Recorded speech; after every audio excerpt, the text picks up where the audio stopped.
Hadirin kaum muslimin yang dimuliakan Allah.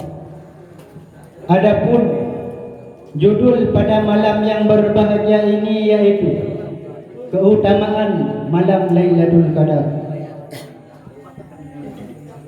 Allah Subhanahu wa taala berfirman di dalam Al-Qur'an surah Al-Qadar ayat 1 sampai 5 yang berbunyi, A'udzu billahi minasy syaithanir rajim. Bismillahirrahmanirrahim. Inna anzalnahu fi lailatul qadr. Wa ma adraka ma lailatul qadr. Lailatul qadri khairum min alfi syahrin tanazzalul malaikatu war-ruh. War-ruhu fiha bi'izni rabbihim min kulli amr. Salamun hiya hatta matla'il fajr. Sadaqallahul azim. Yang artinya, sesungguhnya kami telah menurunkan Al-Quran pada malam kemuliaan. Dan tahukah kamu apakah malam kemuliaan itu? Malam kemuliaan itu lebih baik dari 1000 bulan. Turun para malaikat dan malaikat Jibril pada malam itu dengan izin Tuhan mereka mengurus segala urusan sejahtera ia sampai terbit fajar. Hadirin kaum muslimin yang seiman dan seagama, turun para malaikat dan malaikat Jibril pada malam itu adalah keterangan tentang apa yang menyebabkan malam Lailatul Qadar lebih baik daripada 1000 bulan.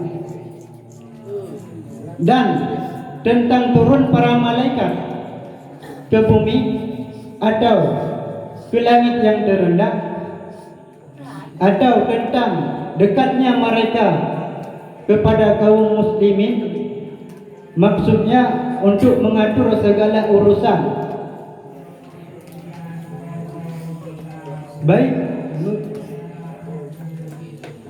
Maksudnya untuk mengatur segala urusan yang berupa kebaikan dan kesejahteraan yang diterapkan pada tahun itu hingga pada tahun ke depan.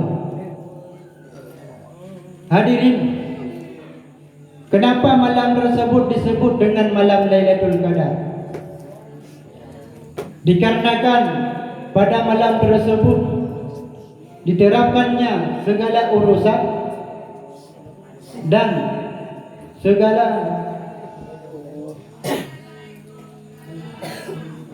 pada malam tersebut diaturnya segala urusan dan keputusan-keputusan rezeki, ajal dan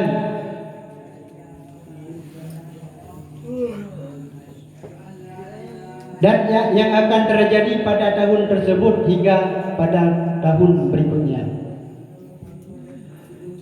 Hadirin kaum muslimin Dewan Hakim yang mulia,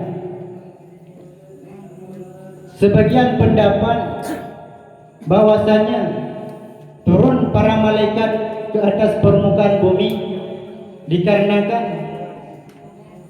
para malaikat dulu pernah berkata, Ataj'alu fiha may yufsidu fiha wa yasfikud dima wa nahnu nusabbihu bihamdika wa nuqaddisu lak. Qala inni a'lamu ma la ta'lamun. Mengapa engkau hendak menjadikan khalifah di atas permukaan bumi itu orang yang akan merusakkan padanya dan bertumpah darah, padahal senantiasa kami selalu memuja engkau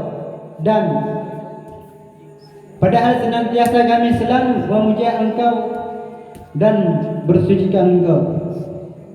Qala, berfirmanlah Allah Subhanahu wa taala, sesungguhnya aku lebih mengetahui apa yang tidak kamu ketahui. Maka Allah Subhanahu wa taala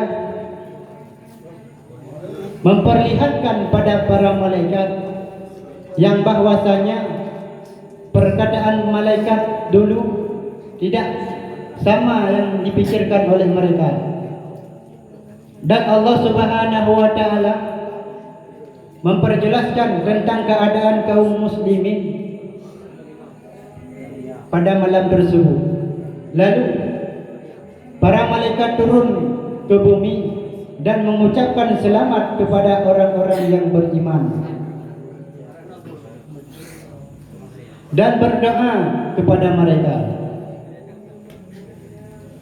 Adapun sebab turunnya surah Al-Qadar, menurut riwayat Ibnu Abbas radhiyallahu anhu, beliau mengatakan bahwa Jibril alaihi salam menceritakan kepada baginda Rasulullah sallallahu alaihi wasallam seorang pemuda, seorang hamba Allah yang bernama Syama'un Al-Ghazi, yang sebagaimana Syama'un Al-Ghazi ini pada malamnya berumudiah kepada Allah dan pada harinya beliau berperang di jalan Allah selama 1000 bulan.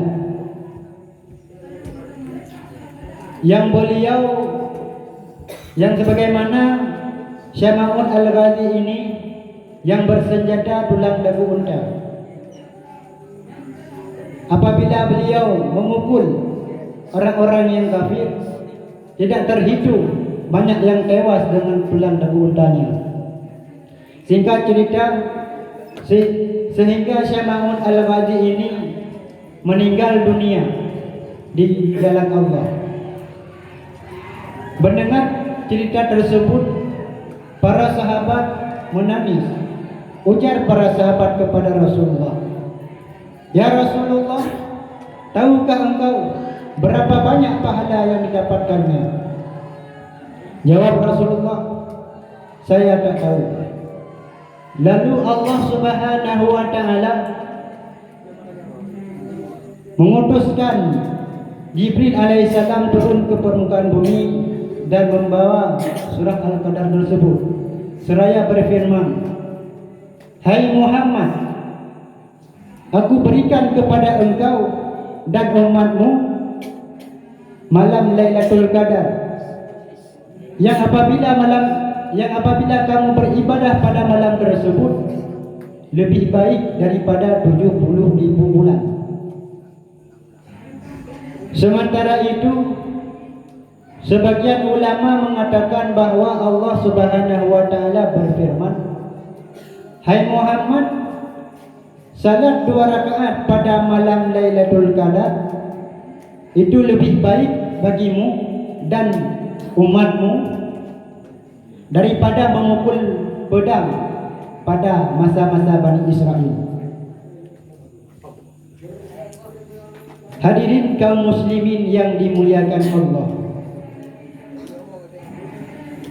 diriwayatkan daripada Ibnu Abbas radhiyallahu anhu bahwasanya Rasulullah sallallahu alaihi wasallam pernah bersabda, Man salla fi lailatul qadri raka'ataini fi kulli raka'atin bi fatihatil kitabi raka'atan wal ikhlasi sab'an maratin fala fayusallimu fayaqulu astaghfirullah wa atubu ilaihi 70 maratan fala yaqumu minal maqamihi hatta yaghfirallahu lahu li abawayhi wa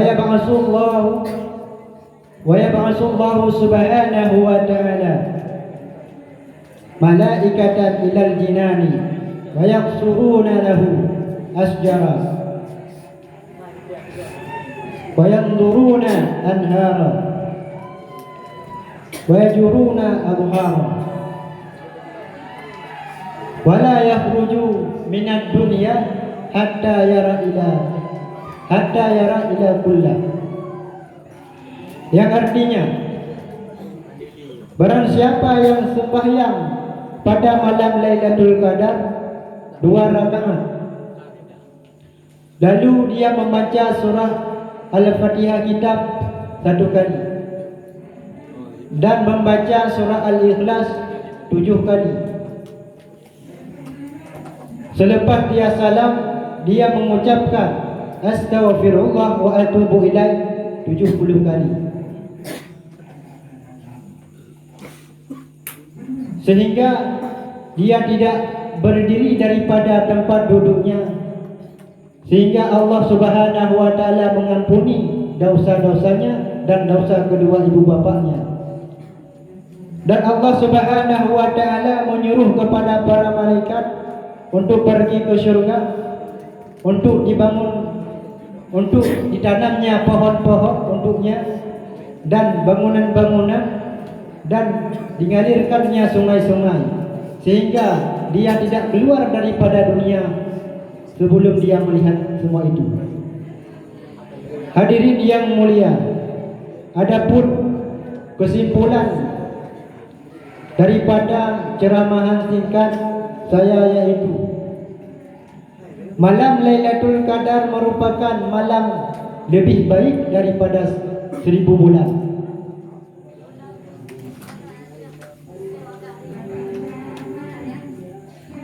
Imam Ar-Razi pernah berkata, apabila fajar daripada malam Lailatul Qadar telah menyingsing, malaikat Jibril alaihissalam seraya berkata, wahai para malaikat, berangkatlah, berangkatlah.